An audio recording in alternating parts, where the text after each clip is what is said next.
Morning, সবাই কেমন আছো? একটা কথা কি জানো বন্ধুরা, বিদেশে যারা আমরা আসি, যারা বড় বড় পোস্টে চাকরি করে তাদের ব্যাপারটা আলাদা।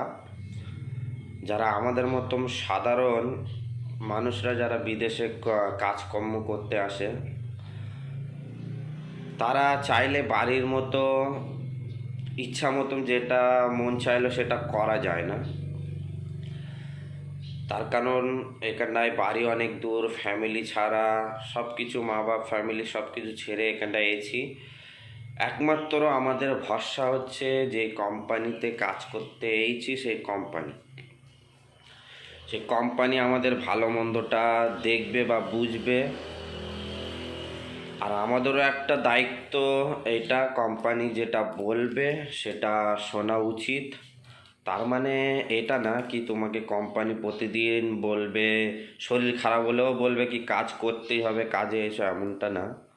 কিন্তু হ্যাঁ, শুয়ে থাকলে কাজ বাদ দিয়ে নিজেরই ক্ষতি। কেন, বিদেশে একদিন পড়ে থাকলে, টাকা পয়সা না থাকলে কেউ সাহায্য করবে না। তো এটা তোমাকে বুঝতে হবে। তাছাড়া অনেকে বলে কি না, এই কোম্পানিতে গেলে সমস্যা হবে, ওই জায়গায় গেলে ঠিক মতন কাজ দেবে কি না দেবে। হ্যাঁ, এমন সমস্যা অনেকে হয়েছে, বা 100-র ভিতরে 99% হয়। তো বিদেশে আসার আগে ভালো এজেন্ট ধরবে, এজেন্টের মাধ্যমে আসবে। অনেক এজেন্ট আছে টাকা পয়সা খাওয়ার ধান্দায় উল্টোপাল্টা কাজে পাঠিয়ে দেয়। পাঠানোর পরে এখানটায় এসে দেখা যাচ্ছে তোমার ভিসা লাগেনি, জালি ভিসায় পাঠায়। তো এগুলো যারা আসতে চাও, এগুলো মাথায় খেয়াল রাখবে, তারপরেই মানে আসার সিদ্ধান্ত করবে। আর ব্যাটা ছেলেদের রুম না, যারা হচ্ছে সিঙ্গেল থাকে তাদের রুমটা সবসময় নোংরা হয়ে থাকে, যা তোমাদের দেখায়। আমি এত পরিষ্কার করার চেষ্টা করি কিন্তু হয় না, সব কেরামে এলোমেলো হয়ে রয়েছে। এই দুটো হেলমেট পরে রয়েছে, মানে ফ্রিজ দুটো আছে, মানে সব এলোমেলো হয়ে রয়েছে। এই রুমটা একটা বন্ধু থাকে,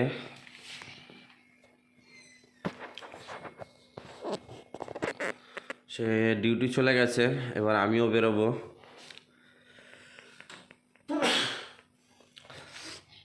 ঘরটা মোটামুটি বড়ই আছে, এখানে সব কাজের জিনিসপত্র, এই যে সাবিট মানে পাইপ, এই পাইপ দিয়ে মাঝে মাঝে ফল কাটতে হয়। আর এই হচ্ছে পেট্রোল, আমাদের কিনে রাখতে হয়। যারা মালয়েশিয়ায় কাজ করে এই কোম্পানিতে তারা জানে। তো এই হলো কথা বন্ধুরা। ভিডিওটা বেশি বেশি শেয়ার করো, আর সাবস্ক্রাইব করো আমার পেজটাকে। সবাই পাশে থেকো।